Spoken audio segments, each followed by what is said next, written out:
And we are live. Hi. Hi, How are you doing, Randeep?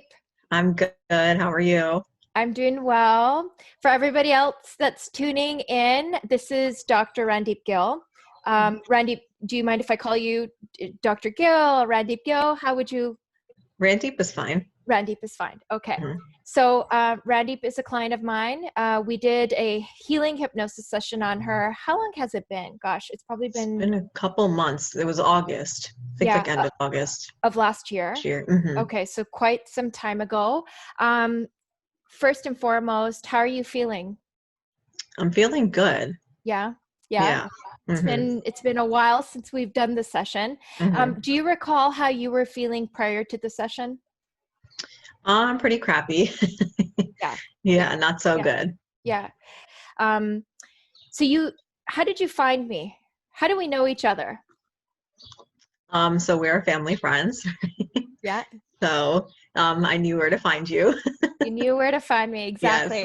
So actually, one of my cousins is Randeep's. One of my cousins is married to Randeep's brother, Mhm.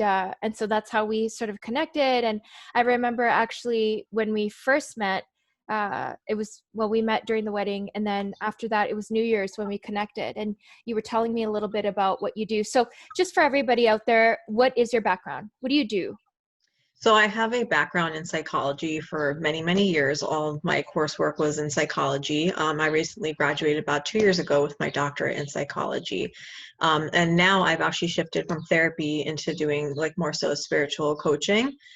So I do it more around anxiety and I use a lot of mindfulness, positivity, and spirituality when I work with women. Awesome. And which is sort of a contrast for what you were doing prior. So Mhm. are you able to sort of a little bit just speak on what you were doing before when you were working in therapy? So I was working mainly as a forensic clinician. So I was working with sex offenders and batterers. So very heavy work, and I'm still doing that, but there's more of a balance now with Yeah. coaching and that. So it's like part-time that, part-time coaching. So. Yeah, and that's sort of where we kind of connected because I was really fascinated with the work you were doing, and you were working with all these sex offenders and child molesters and pedophiles at the time, and and I had asked you, I'm like, that must be really hard. It must be so difficult. And you're like, yeah. You had said, Rena, there's days where you're just drained by the end of the Mhm. day. Yeah. And so and then I was telling you that I was actually going to go to North Carolina to do the hypnosis course, a healing via hypnosis, the introspective hypnosis. And then we just connected and we just kept chatting. And then I guess you kind of got wind of me doing the work and actually practicing in the real world. And then you reached out. And so um, could you tell everybody sort of your experience overall?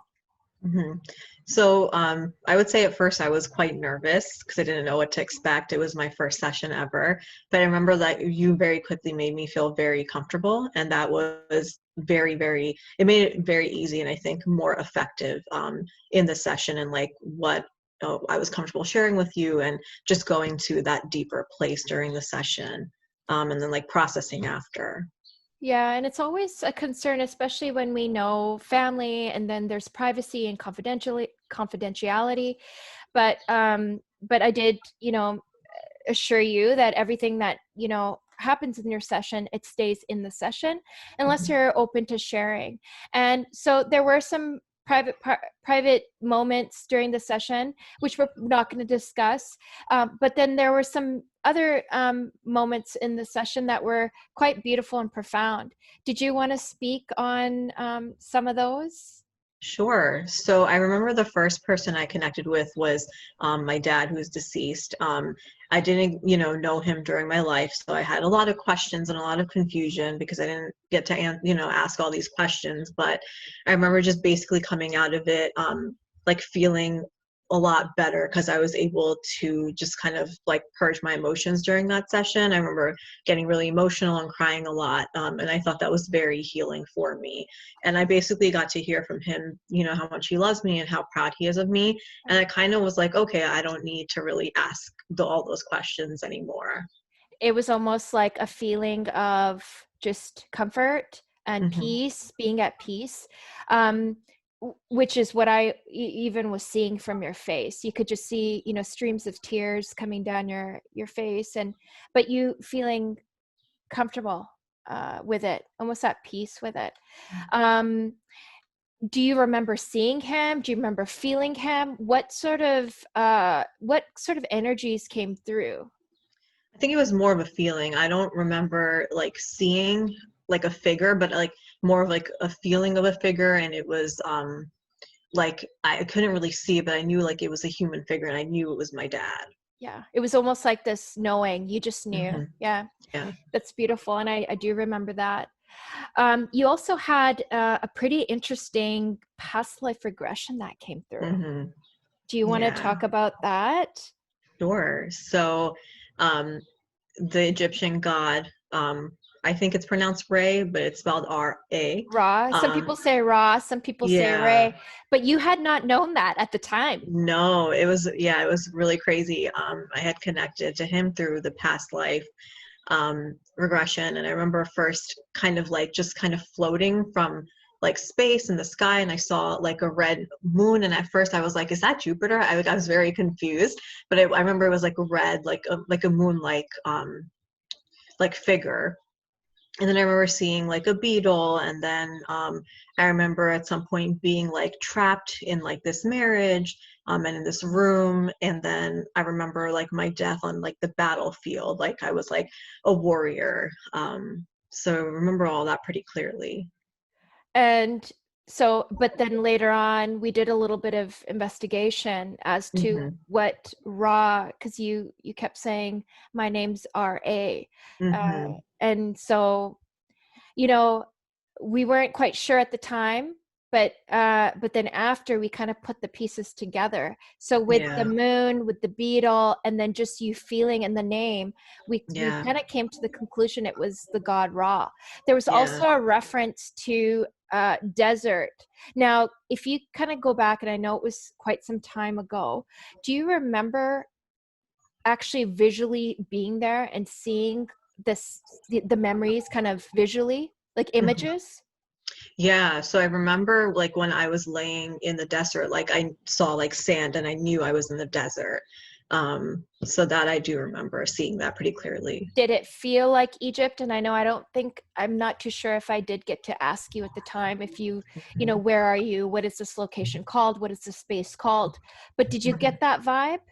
If you can. Definitely. And that was like I just knew it was Egypt because I've always felt like I've had a past life in Egypt. So when that scene came up, I was like, this is definitely Egypt. So that kind of confirmed for me. So yeah, a lot of times clients, when they do these sessions, you know, a lot of them will say, "Am I making this up? Am I making this up?" But you know, you just have to surrender and you just have to let go. And then a lot of the times after you realize, no, that's right. Like you can't just make something like that up. There's definitely validity to it. And then you almost have this inner knowing, just like when your dad came through, just like when you were on the desert and you kind of knew that, yeah, this is Egypt, this has got to be Egypt. um, so that was pretty beautiful. Something else that had come through was you had a few attachments that we had to remove. We had, I think we removed one in your throat chakra, there was one in your solar plexus and sacral. Do you want to talk a little bit about that? Are you comfortable talking? Yeah. Okay. Yeah, so it was like a little family kind of just like living there and attached to me. I guess like I think I remember like them saying like it was for like my own protection, but like now they know I don't like need them anymore. And I remember the mom and dad were Ivy and Steve, and they had a son named Adam, I think. And those were the little that was the little family who was kind of there blocking those chakras. Yeah, yeah. And so, do you remember seeing them? Do you remember feeling them? Because you ultimately, you're the one who's relaying these messages to me, Mhm. and I'm just sort of guiding you. And so, what did you see? How did you have this inner knowing? I was connecting to each chakra, and then you would say, "My name is Mhm. I so and think so." I didn't visualize anything for that one. That was just like a feeling and like a Feeling. knowing. Yeah, Mm-hmm. same as well. That's Mm-hmm. interesting. And how did you know that Adam was a child, compared to, let's say, Steve, who was an adult masculine energy?